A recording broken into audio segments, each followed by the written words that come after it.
The EU is turning up the heat on fake meat. At a meeting in Brussels, the EU Agriculture Committee approved regulations that require the rebranding of meat alternatives to avoid confusion with the real thing. This decision, if passed by the rest of the EU, could have major repercussions on vegetarian food.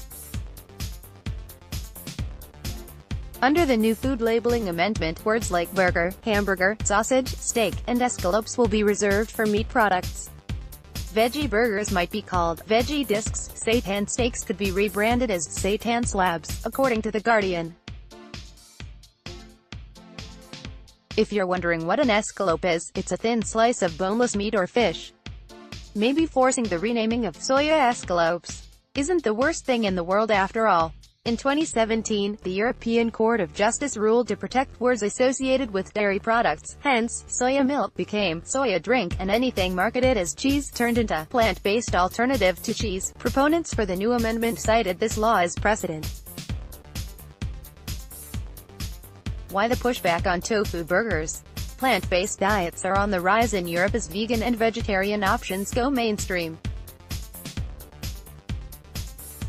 A 2018 study found that a third of people in the UK have reduced or altogether stopped their meat consumption.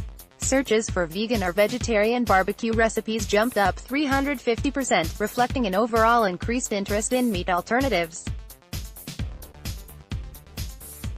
Some members of parliament suspect the vote might have been influenced by the meat industry. Molly Scott Cato, of the UK Green Party, told The Independent that she saw this as a move by meat companies to undermine the growing plant-based diet trend. "It is going to be a bit repulsive if you have to eat something called vegetable protein tube," she said. The EU food labeling amendment would join 6 state laws in the US that have pushed back against plant-based alternatives using meaty names. Missouri passed a law late last year that would jail producers of fake meats for not clearly representing their products. Watch our video on the strange fight over vegetarian food labels.